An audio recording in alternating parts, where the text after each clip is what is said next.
Hoje a série que eu vou começar é baseada no livro de Daniel. E eu vou assumir apenas a parte de Daniel, que é uma parte histórica. E eu vou explicar por que eu vou pegar só essa parte histórica. O título da série é Amando a Deus no Mundo. Se você prestou atenção na condução da liturgia por parte do pastor Jailson, você deve ter notado que algumas vezes ele falou sobre os nossos pecados, os desafios de viver no mundo e não sermos seguidores de padrões não bíblicos. O que eu quero dizer com isso? E eu vou pedir a sua atenção para você entender a nossa série de agora em diante. Quero que você compreenda que o que nós vamos falar aqui nos próximos domingos, e eu vou tentar expor capítulo por capítulo dos 6 primeiros de Daniel. É aprender com histórias conhecidas como é que a gente está envolvido na sociedade e ainda assim não adere aos padrões da sociedade. Então, para quem não está acostumado a ouvir essa linguagem, atenção. Quando a Bíblia fala, não ameis o mundo, nem as coisas que há no mundo, está usando o mundo aqui, não no sentido de natureza. Não é que a gente não pode amar a natureza. Não está falando de mundo no sentido de pessoas. Não é que a gente não possa amar as pessoas. Mas de amor a Deus, que é diferente do amor do mundo, significa o mundo como um sistema de pecado contrário aos princípios de Deus. Então, quando eu usar a palavra mundo aqui e usar o conceito de mundanismo, o que eu estou me referindo é esse sistema maligno, feito por homens, claro, mas que contém princípios, valores diferentes dos valores da Bíblia Sagrada. Então, quando você ouvir mundo, pense nisso. Porque senão você vai pensar assim, puxa, o pastor parece que é contra o mundo, né? Existem aspectos do mundo e a Bíblia trata a palavra mundo de maneiras diferentes. Por exemplo, Deus criou o mundo. Deus amou o mundo de tal maneira que deu o seu filho. Mas quando fala que Deus amou o mundo de tal maneira, não está falando o mesmo mundo que eu estou falando. Porque a mesma Bíblia fala, em outro lugar, como eu citei há pouco, em 1 João, fala assim, não ameis o mundo, nem as coisas que há no mundo. Se alguém amar o mundo, o amor do Pai não está nele. Então tem um amor ao mundo que é contrário ao amor a Deus. E eu quero que você tenha isso em mente, porque é disso que a gente vai falar aqui nessa série. Antes de pedir para as crianças fazerem o desenho, deixa eu explicar para os adultos uma introdução de toda a série e depois a gente vai ler o texto de Daniel 1. Atenção, frequentemente a gente fala assim, olha, eu estou no mundo, mas eu não sou do mundo. É uma expressão que às vezes crentes usam para dizer, eu não pertenço a esse sistema que eu falei. O que isso significa? Veja só. Daniel, por que nós estamos baseando esse conceito na história de Daniel? Daniel foi um personagem bíblico que passou a maior parte da sua vida fora da teocracia israelita. O que isso significa? Se você não conhece bem a Bíblia, é bom que você saiba disso. A maioria dos personagens da Bíblia, do Antigo Testamento, eles viviam numa nação que estava totalmente ligado à igreja.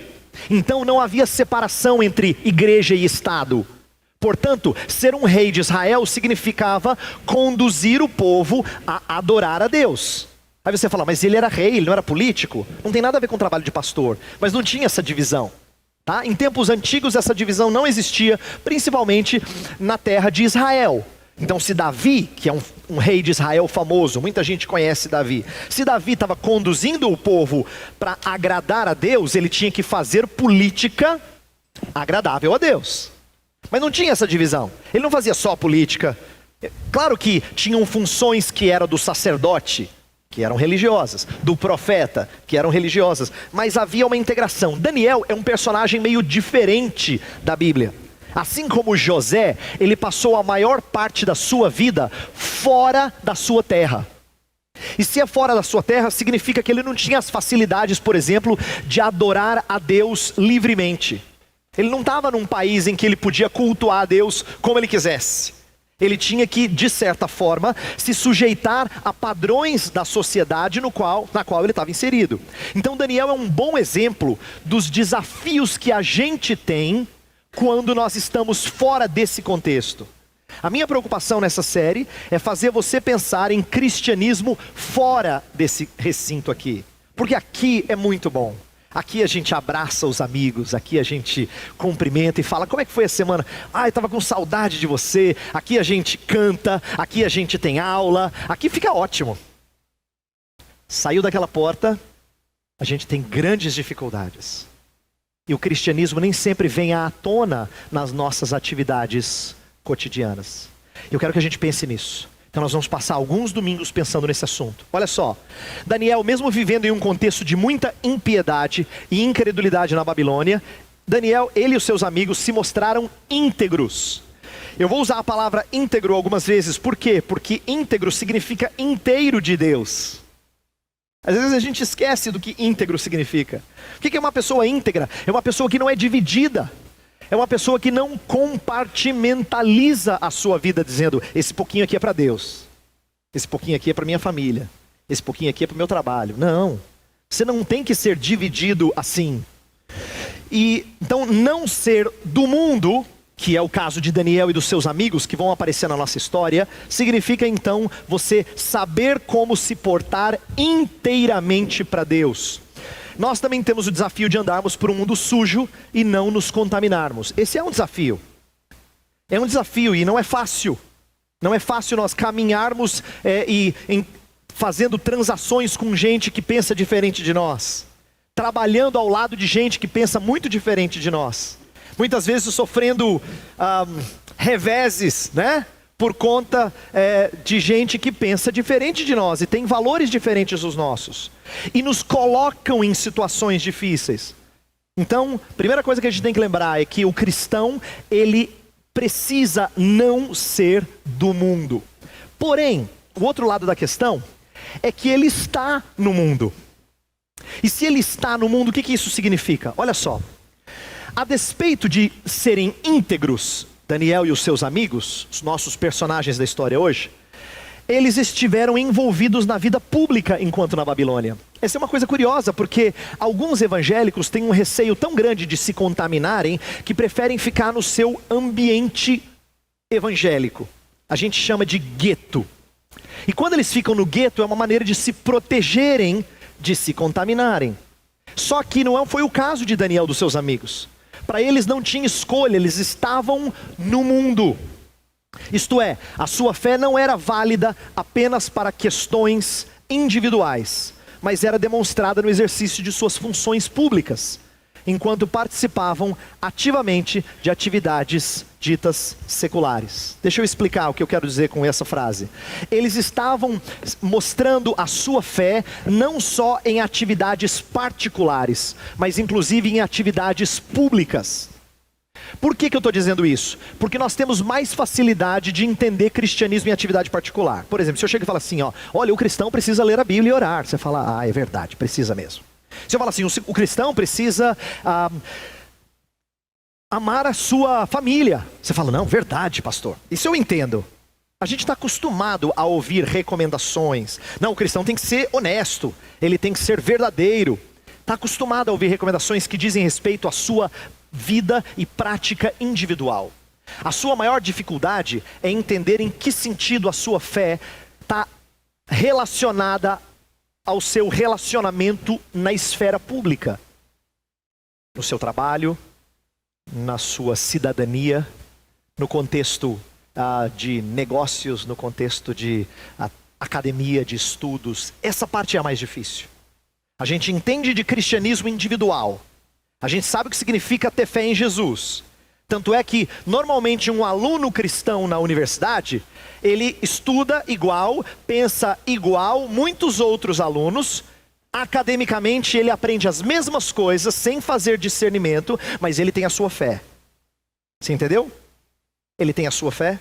Significa que ela é privatizada.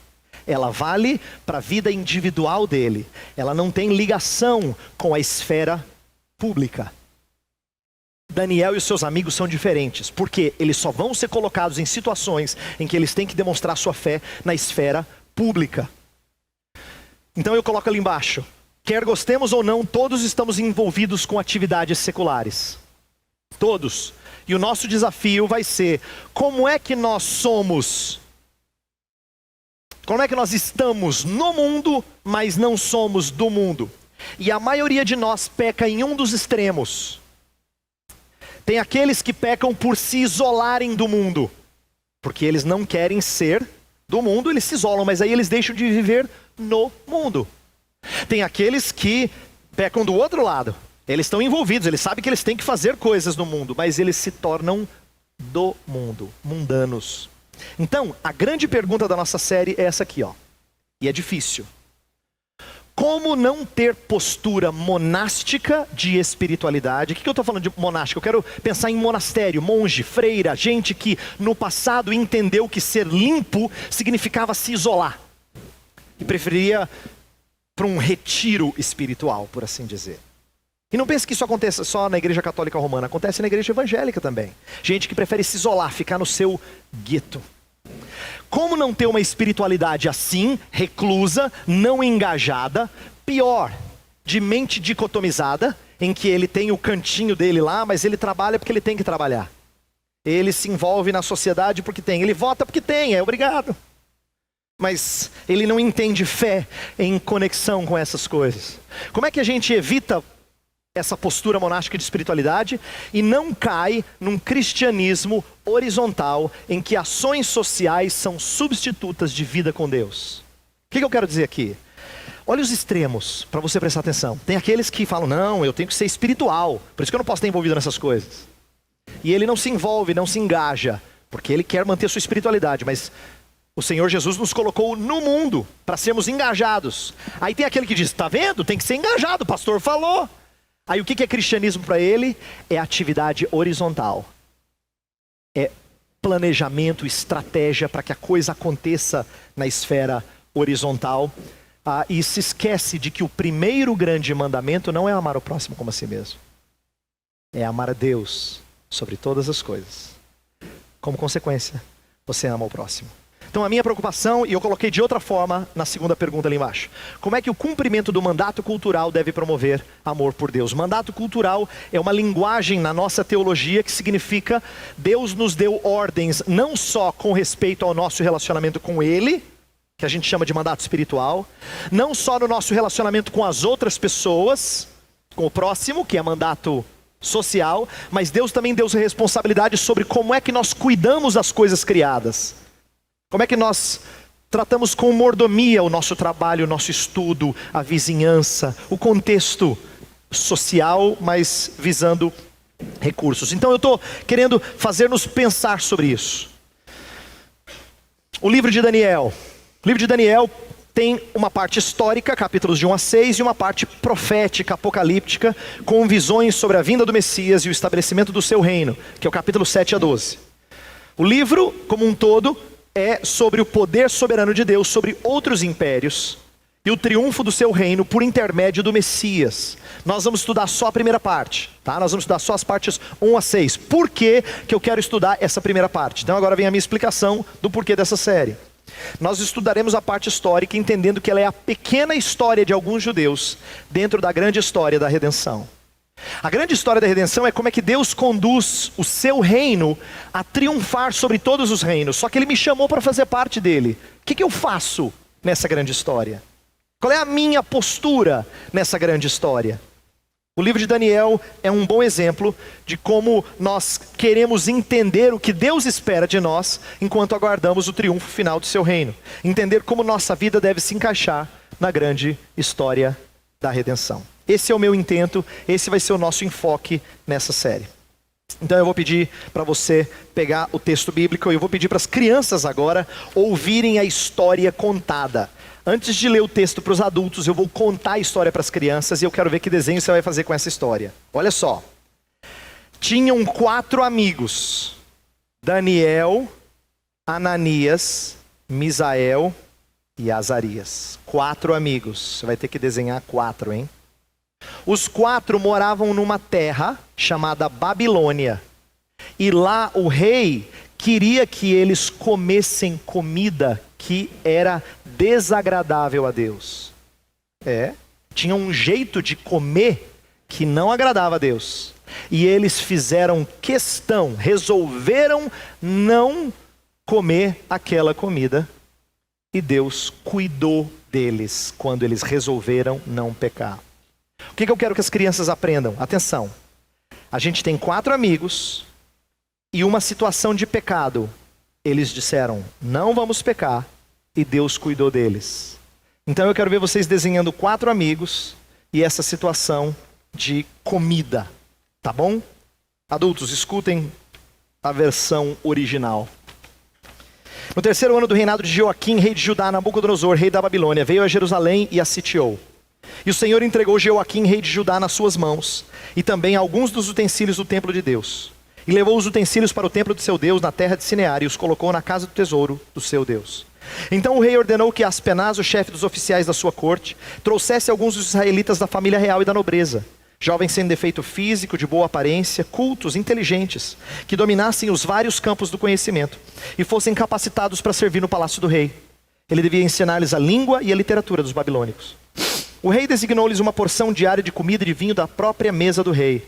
Eles receberiam um treinamento durante 3 anos, e depois disso passariam a servir o rei. Entre esses estavam alguns que vieram de Judá: Daniel, Ananias, Misael e Azarias. O chefe dos oficiais deu-lhes novos nomes. A Daniel deu o nome de Beltesazar, a Ananias Sadraque, a Misael Mesaque e a Azarias Abednego. Daniel, contudo, decidiu não se tornar impuro com a comida e com o vinho do rei, e pediu ao chefe dos oficiais permissão para se abster deles. E Deus fez com que o homem fosse bondoso para com Daniel, e tivesse simpatia por ele. E apesar disso ele disse a Daniel: tenho medo do rei, o meu senhor, que determinou a comida e a bebida de vocês. E se ele os achar menos saudáveis que os outros jovens da mesma idade, o rei poderia pedir a minha cabeça por causa de vocês. Daniel disse então ao homem que o chefe dos oficiais tinha encarregado de cuidar de Daniel, Ananias, Misael e Azarias: peço-lhe que faça uma experiência com seus servos durante 10 dias. Não nos dê nada além de vegetais para comer e água para beber. Depois compare a nossa aparência com a dos jovens que comem a comida do rei, e trate os seus servos de acordo com o que você concluir. Ele concordou e fez a experiência com eles durante 10 dias. Passados os 10 dias, eles pareciam mais saudáveis e mais fortes do que todos os jovens que comiam a comida da mesa do rei. Assim o encarregado tirou a comida especial e o vinho que haviam sido designados, e em lugar disso lhes dava vegetais. A esses 4 jovens Deus deu sabedoria e inteligência para conhecerem todos os aspectos da cultura e da ciência. E Daniel, além disso, sabia interpretar todo tipo de visões e sonhos. Ao final do tempo estabelecido pelo rei, para que os jovens fossem trazidos à sua presença, o chefe dos oficiais os apresentou a Nabucodonosor. O rei conversou com eles e não encontrou ninguém comparável a Daniel, Ananias, Misael e Azarias, de modo que eles passaram a servir o rei.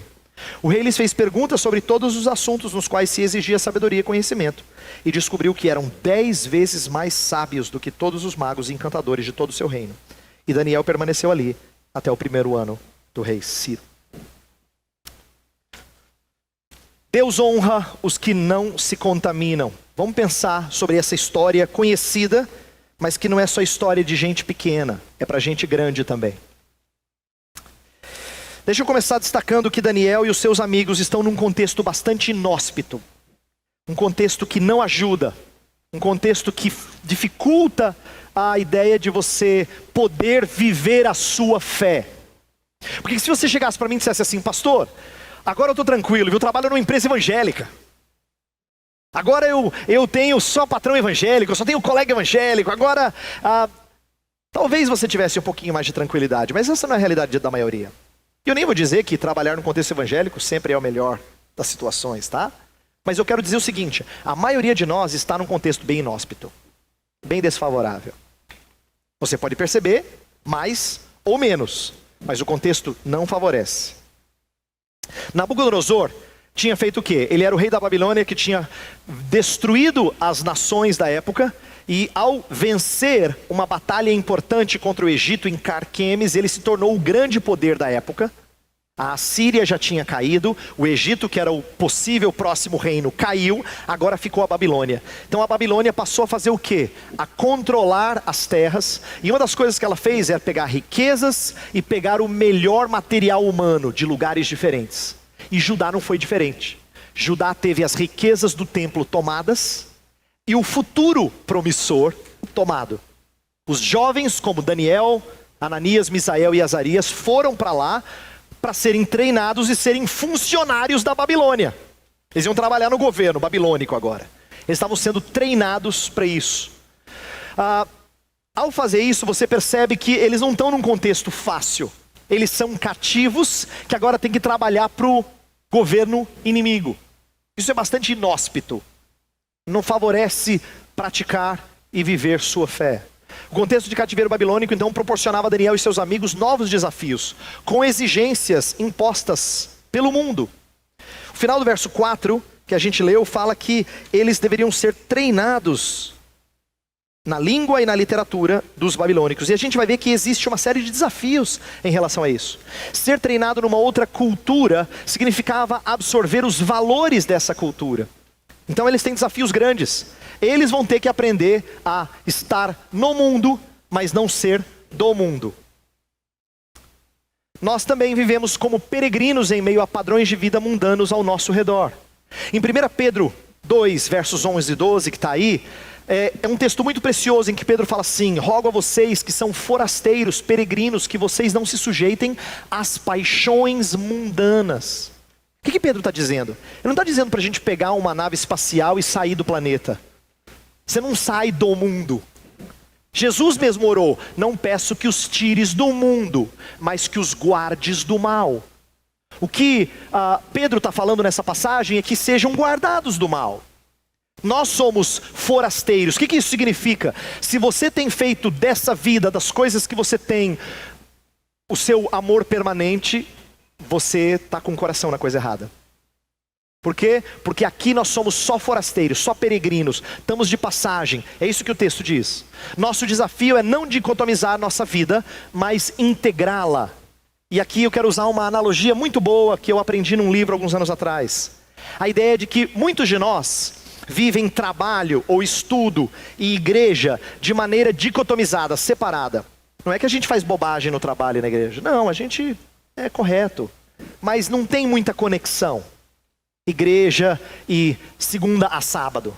Domingo e segunda a sábado parecem tão separados que você faz o quê? Você vive que nem imigrante. Deixa eu explicar. Sabe o que é o imigrante? É aquele que vai para um outro país e ele tem que aprender uma outra língua, tem que se adaptar a uma outra cultura, só que ele só se adapta a outra cultura e fala outra língua quando ele está fora de casa. Porque o imigrante, por natureza, é aquele que quando volta para casa, ele fala a língua dele, ele come a comida dele, ele curte quem ele é originalmente. O problema do imigrante não é que necessariamente ele esteja preservando as suas raízes. Isso não é problema. O problema é que o mundo dele é muito separado. Aqui, ele é brasileiro, ele come feijoada, ele fala português. Mas fora, ele fala a língua do país onde ele está, ele tem outros costumes, ele tem outra postura. Sabe o que acontece? É tão separado que o que está fora não entra e o que está dentro não sai. Por isso que a postura ideal é do missionário. O missionário é aquele que quando vai para outra cultura, ele precisa se adaptar a outra cultura. Então ele passa a se vestir como os de fora. Ele tem que comer as comidas de fora. Mas ele não pode só fazer o que está fora entrar dentro de casa. Ele tem que fazer a sua fé sair para fora de casa, para dentro do mundo. O grande papel do missionário é aquele que consegue engajar-se na cultura de tal forma que ele não tem problema em se vestir, em comer, em adaptar-se aos costumes do país onde ele está. Mas ele está lá por uma causa. Ele quer que a fé da sua casa saia para além da sua casa. A sua vida é integrada. Ela não é diferente aqui que ela fora. E eu quero que você pense nesse contexto inóspito e no desafio de viver de maneira integrada. Veja a preparação na cultura. O verso 5 diz que eles tinham que ser treinados durante 3 anos. Olha só, o final do verso 4 fala que eles foram ensinados a língua e literatura dos babilônicos, e o rei designou uma porção de comida, e eles deveriam receber um treinamento durante 3 anos. Isso aqui é interessante. Você tem que entender que Nabucodonosor está usando uma estratégia. Nabucodonosor não é tolo. Ele é um rei de um grande império.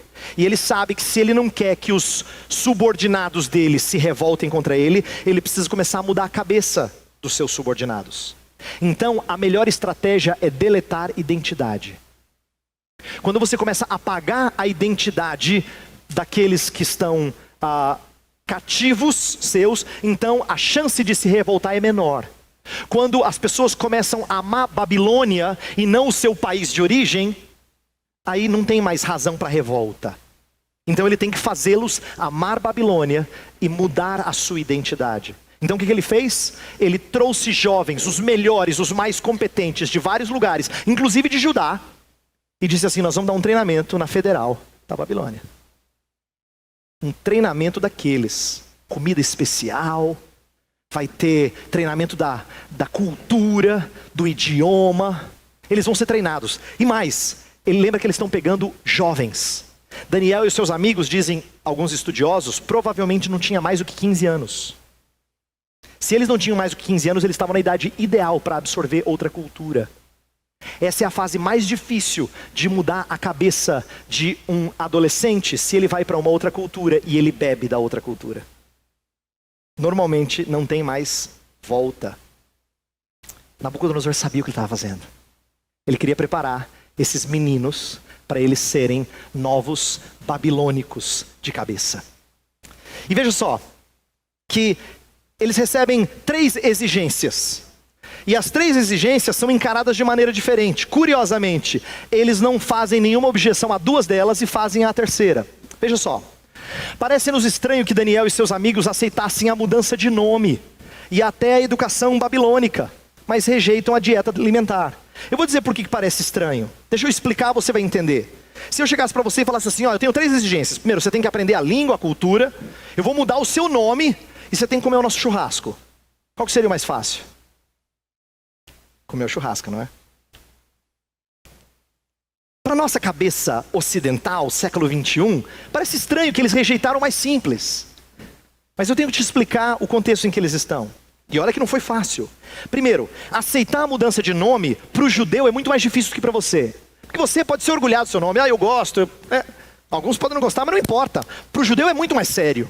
Sabe por quê? Para o ocidental, o nome é escolhido de acordo com beleza. A gente gostou do nome. É bonitinho, parece que combina com ela. E se combina com o rosto dela, combina com o jeitinho dela, então a gente bota o nome. Combina com o neném ali. Mas para o judeu não. Para o judeu o nome era história de vida.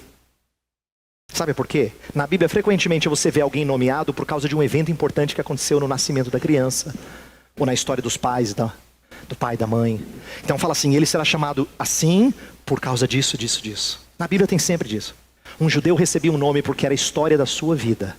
Mudar um nome é coisa muito séria para o judeu. Só que curiosamente a gente não vê nenhuma objeção deles em terem seus nomes mudados. Tem mais. Não pense que eles só mudaram de nome de Luiz para Carlos ou de Maria para Joana. Eles receberam nomes de deuses pagãos.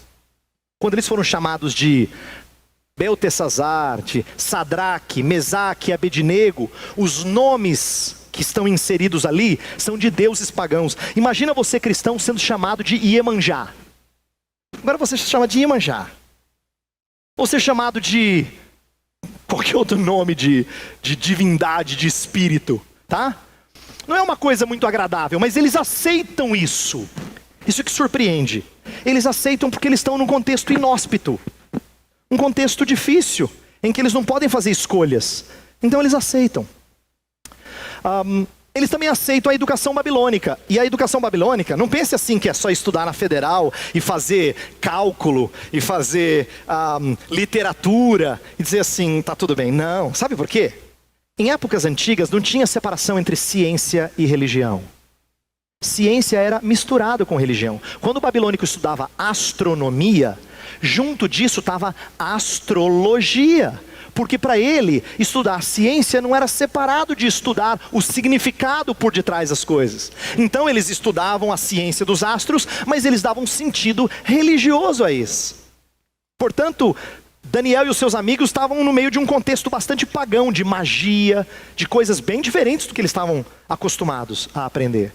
E no entanto, a gente não vê nenhuma objeção deles em relação a isso. Não é curioso?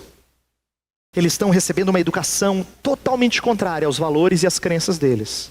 Eles tiveram seus nomes mudados para ter nome de deuses pagãos. E não há nenhuma objeção. No entanto, eles não aceitam comer a dieta do rei. Por quê? A razão? é que só o último era desobediência explícita. Só o último, só o comer a comida do rei quebrava a lei de Moisés. Porque os babilônicos não tinham as regras alimentares que Deus havia dado, de comer certos tipos de animais e outros não, de drenar o sangue da carne e não comê-la sanguinolenta. Eram algumas regras que Deus havia dado e os meninos não queriam quebrá-la. Além disso, a refeição babilônica sempre estava atrelada à religião. As carnes eram oferecidas a deuses. Então participar de algumas refeições seria participar de idolatria. E eles não queriam isso. Portanto, eles rejeitam essa última coisa, mostrando-se íntegros. Eu quero que você entenda que esse desafio que eles têm, nós também temos. Entre discernir o que pode e o que não pode. O que eu tolero e o que eu não tolero. O que é aceitável e o que não é aceitável. E uma primeira dica para você pensar é que as coisas que estão ao nosso redor, mas que não envolvem quebra de princípios, às vezes têm que ser toleradas. Mas aquilo que mexe com o nosso interior e quebra de princípios bíblicos, elas jamais podem ser toleradas. Deixa eu explicar um pouco disso. A sociedade ao nosso redor, aquilo que eu falei que chama mundo na Bíblia, esse sistema de pecado contrário aos princípios da Bíblia, eles querem mudar a sua cabeça. Toleramos, seja na escola, na empresa, conviver com um certo grau de impiedade que não afete o nosso interior. Se é mudar de nome, tudo bem, eu vou ter nome estranho, de pagão. Se é para estudar na Federal da Babilônia e ouvir muita bobagem, eu vou fazê-lo. Mas não me peça para transgredir a lei de Deus, porque isso envolve o meu interior. A estratégia do mundo, porém, é de conduzir você a pensar com os mesmos padrões que eles pensam em coisas que aparentemente não são pecaminosas. E agora vai algo que eu quero chamar a sua atenção. Quando eu falo de coisas que afetam o seu interior, não pense somente em coisas que são obviamente erradas. Não, pastor, eu nunca menti. Sempre fui muito honesto com o dinheiro. Eu nunca maltratei ninguém. Essas coisas são boas, eu não estou dizendo que elas não valem. A minha preocupação está quando a nossa cabeça é gradativamente moldada. Então eu estou falando de influência interna, para aceitar certos padrões e não ver problema com eles. Porque, francamente, se você muda de nome e ouve aquelas bobagens na faculdade, o que é comer um churrasquinho, né? Meu ponto é dizer assim, parece a coisa mais fácil de sujeitar quando você deixa se moldar pelos padrões da sociedade. Eu quero dar alguns exemplos de coisas que podem parecer estranhas para você, mas presta atenção no que eu vou dizer, porque isso aqui agora você não vai gostar. Você vai ficar bravo com o pastor. Eu vou falar de coisas que nós não consideramos pecado, mas que mostra que quando o cristão faz isso, ele acaba adotando princípios de fora da igreja. Eu vou falar para gente que pensa cuja vida assim não tem nenhuma coisa absurda errada, tá? Mas que não percebe que adota modelos que não são bíblicos. Presta atenção. Eu vou dar alguns exemplos rapidamente. Primeiro, jovens crentes muitas vezes têm um namoro bem parecido com jovens descrentes. A questão do contato físico para muitos evangélicos é assim, ó, presta atenção. Eu posso beijar, eu posso abraçar, eu posso curtir fisicamente tudo, eu só não posso dormir com ela. Alguns o fazem, mas os que não o fazem acham que estão bem. Quando na verdade quem é casado sabe que o beijo e o abraço é um preparativo muito gostoso e precioso para ter intimidade com o casal. O que eu quero dizer é o seguinte, o jovem ele é treinado a dizer, eu posso fazer bastante, eu só não posso fazer o finalmente. Então ele tenta cortar e muitas vezes ele não consegue. Não foi feito, preparação não foi feita para ser cortada na preparação. É lógico que eles não conseguem. E os que conseguem se orgulham, como se tivessem feito algo santo. Quando na verdade é o desejo de tirar casquinha até onde pode. Essa mentalidade não é uma mentalidade cristã. Eu não estou dizendo que sexualidade não é bom, é ótimo. Deus fez essa coisa maravilhosa para que um homem e uma mulher comprometidos usufruam disso. Mas namorados não são comprometidos. E eles querem curtir o possível. Chegar pertinho da linha e só não cruzá-la. Essa é uma mentalidade mundana. Mas a gente adotou e a gente não vê erro nisso. A gente fala assim, mas o que tem de errado, pastor? Traduzindo por que eu não posso preparar? Vamos pensar em outro exemplo. Você, pai, você é o chefe da casa. Você fala assim, pastor, eu tenho trabalhado duramente, eu amo a minha família. Tenho trabalhado duramente para dar o melhor à minha família.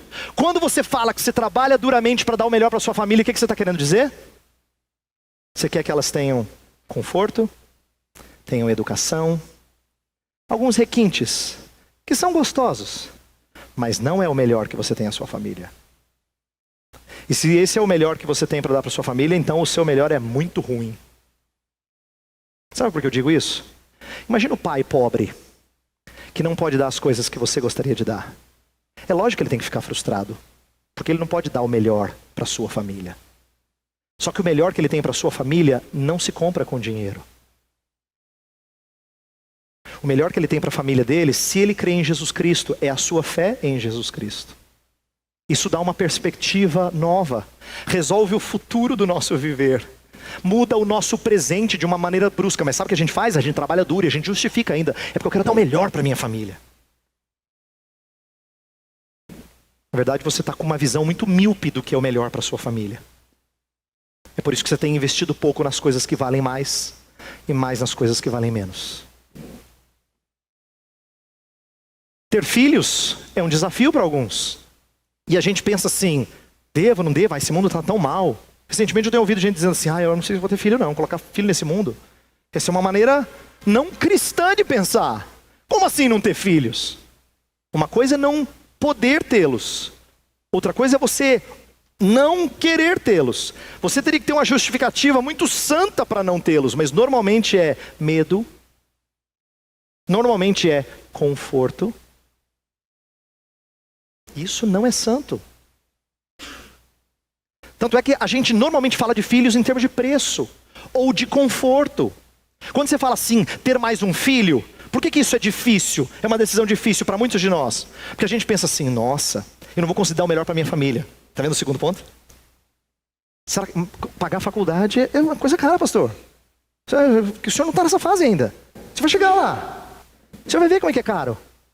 A gente está pensando de novo no melhor para a família nesses moldes.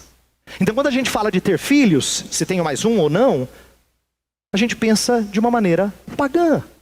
Ou por medo, ou por conforto. Outra coisa muito comum no nosso país, já falei disso antes. Quantas pessoas hoje procuram concurso público? Sabe por quê? No Brasil de hoje todo mundo quer ter estabilidade. Se eu estou no concurso público significa que estou garantido. Se abrir uma empresa é arriscado. Se você tentar um emprego numa empresa qualquer, é arriscado. Mas no concurso público, eu estou garantido. Então o que o crente faz? Ele se sujeita às mesmas coisas que os outros fazem. Porque ele quer ter segurança em outra coisa que não o seu Deus. Agora eu quero que você preste bastante atenção, senão você não vai entender o que eu falei. Eu não estou dizendo que contato físico em si seja pecaminoso. Eu não estou dizendo que trabalhar duramente seja pecaminoso. Eu não estou dizendo que não ter filhos ou ter poucos filhos é pecaminoso. E nem estou dizendo que passar num concurso público é pecaminoso. O que eu estou dizendo é quando a gente busca essas coisas pelas mesmas razões que os homens que não conhecem a Deus buscam. Aí é pecaminoso. Aí você está com a mente moldada do jeito que o mundo quer. Você pensa igualzinho a eles. Eu penso igualzinho a eles se eu faço isso. Eu quero que você atente para isso. Sabe por quê? A maioria de nós que cresceu em igreja evangélica foi acostumado a pensar que mundanismo, ser mundano, é algum tipo de coisa que a gente faz. Não é. Mundanismo não é um tipo de atividade. Mundanismo é como você faz toda e qualquer atividade. Mas com que cabeça? Com que referencial? Qual é a sua orientação religiosa? Veja só, mundanismo não é composto de certas atividades, como alguns crentes diriam, jogar, dançar, algum tipo de arte ou alguma diversão. Não é isso necessariamente que é pecaminoso, mas a corrupção de todas essas coisas. Todas elas podem ser feitas pecaminosamente. E até as coisas mais limpas, aparentemente, podem ser feitas pecaminosamente. Não podemos ter uma visão gnóstica da ética, que divide a vida em coisa ruim e coisa boa para se fazer. Uma visão gnóstica significa repetir o erro de hereges do passado, que diziam que tudo que era material era ruim e o que era espiritual era bom. Errado. Você pode fazer uma coisa espiritual muito negativa, muito ímpia, muito pervertida, aparentemente espiritual. Assim como nem tudo que é material é ruim. O ponto não é designar, essa parte que é ruim, tá? Você não pisa lá. Mas essa parte que você pode fazer à vontade. Não é, como é que você faz qualquer atividade da sua vida? Qual é a orientação do seu coração? O pecado não está em ter prazer nas coisas criadas, mas em usá-las indevidamente. Essa frase eu tirei de um livro do Michael Horton chamado Cristão e a Cultura, e eu achei genial, porque o crente tinha que começar a pensar assim. E eu quero que vocês pensem assim. Olha só. É bem possível ser totalmente corrompido pelo mundanismo, até mesmo quando estamos enfurnados no gueto cristão.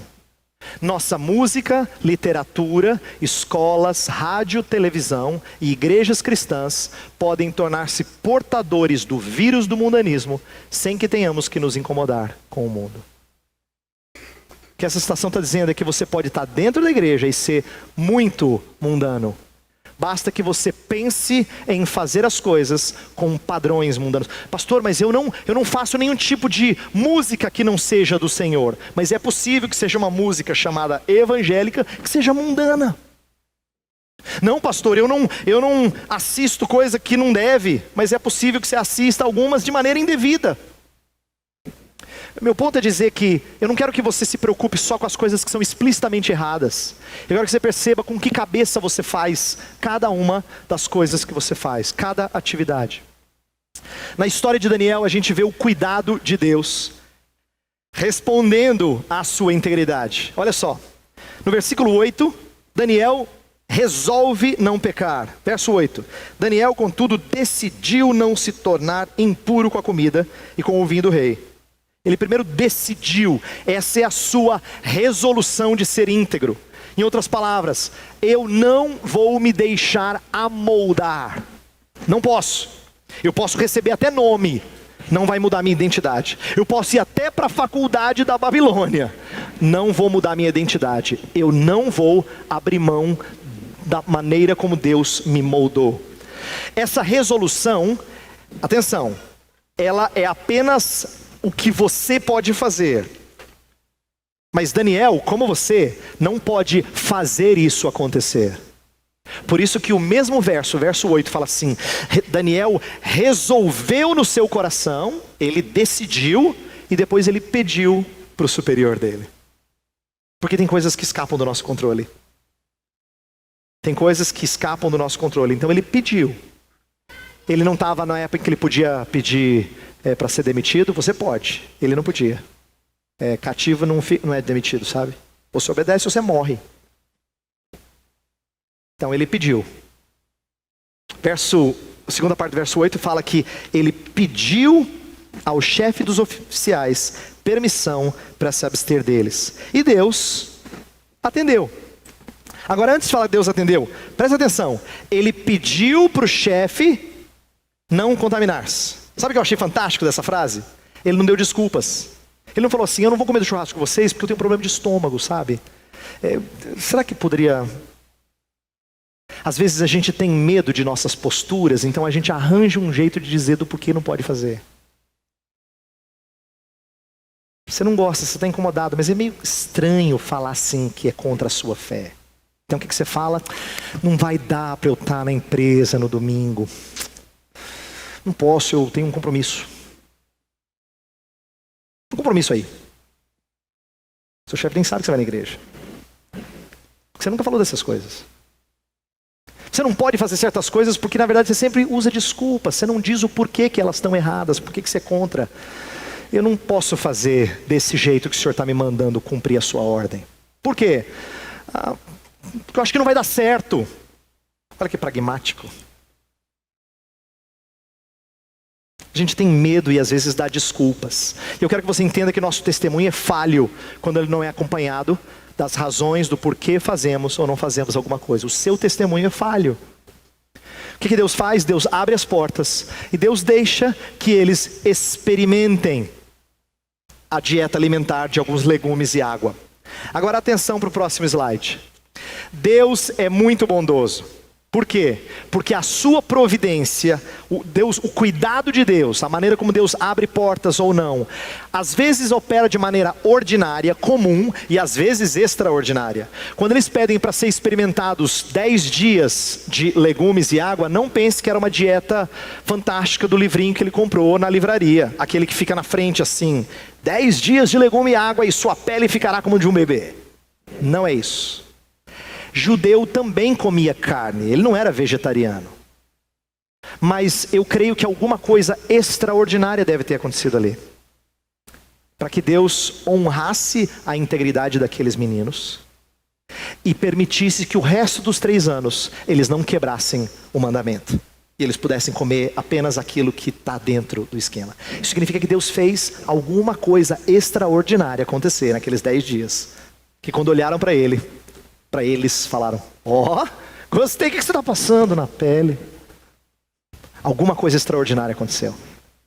Deus honrou a fé daqueles moços. Tiveram um tratamento diferenciado durante os 3 anos. Deus honrou sua conduta incontaminada, íntegra, e lhes faz destacar sobremaneira. O que acontece no final do texto?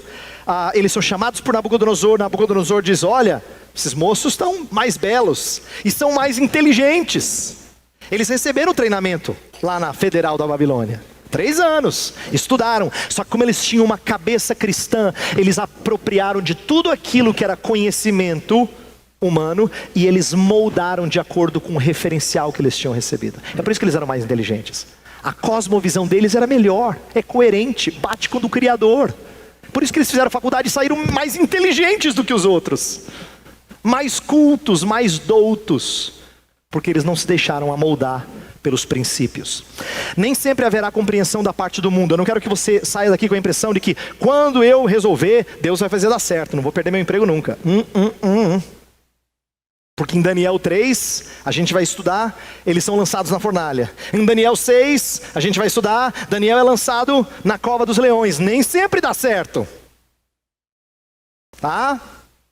Nem sempre tudo sai bonitinho. Nem sempre o final parece feliz aos nossos olhos. No entanto, Deus sempre fará o seu testemunho ecoar.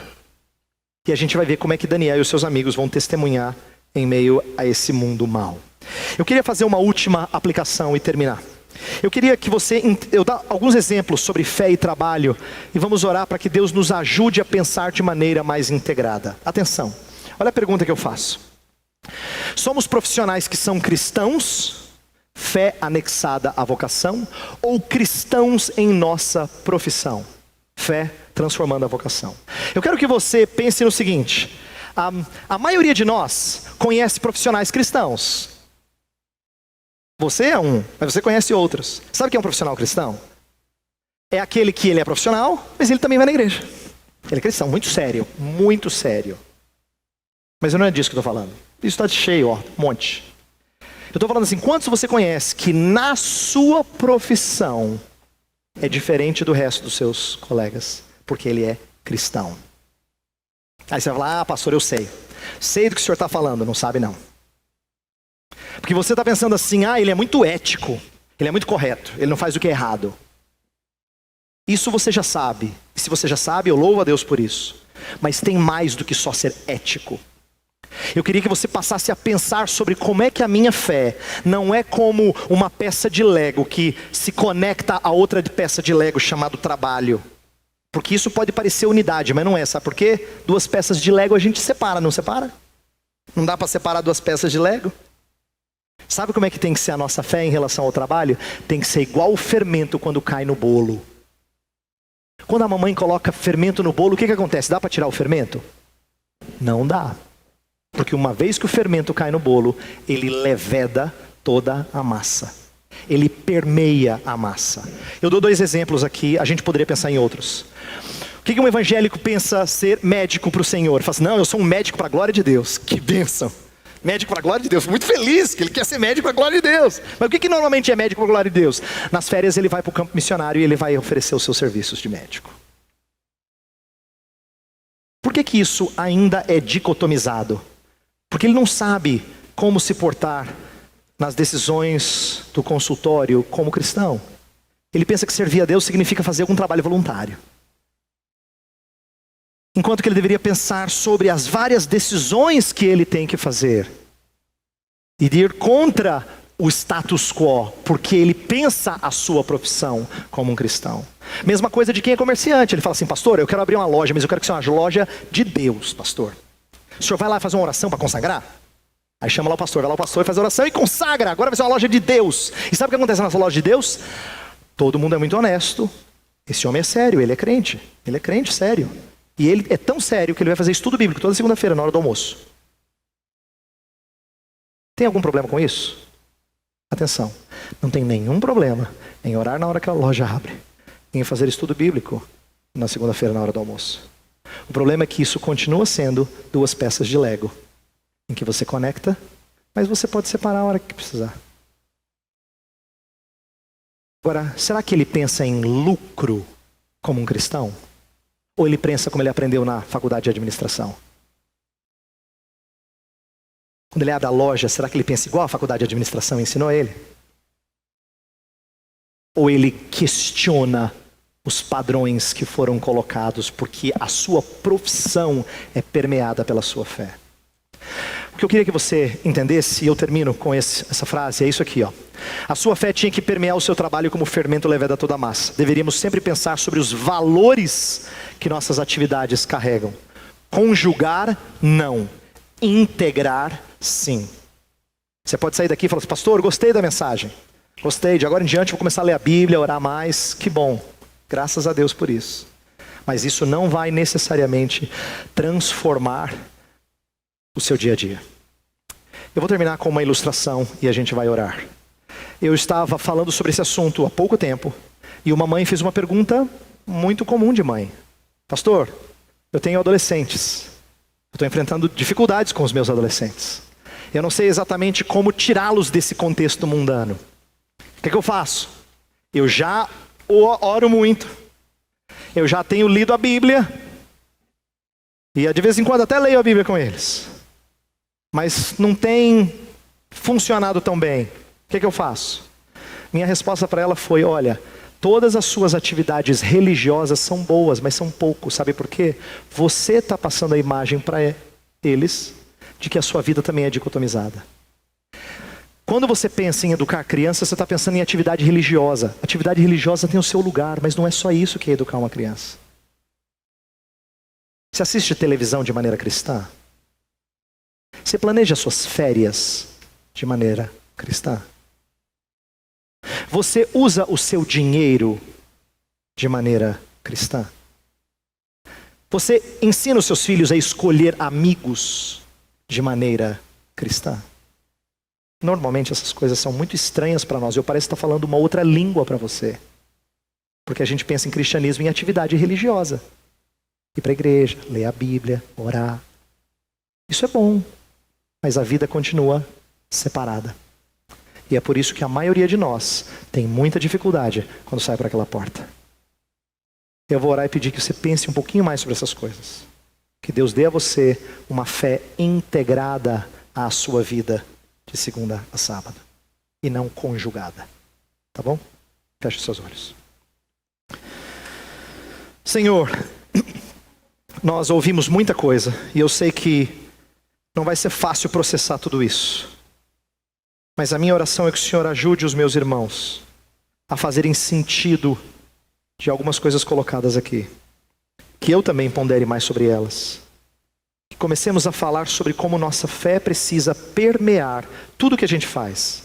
A maneira como nós cuidamos dos nossos pequeninos. Como nós nos relacionamos com o nosso cônjuge. Como nós nos relacionamos com colegas de trabalho.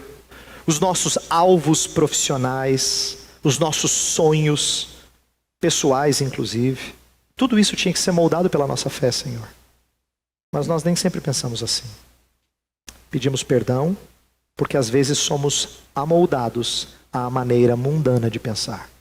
Que o Senhor nos ajude e nos dê uma maneira mais cristã, que renovados em nossa mente, não nos conformemos com este século. Nós oramos em nome de Cristo.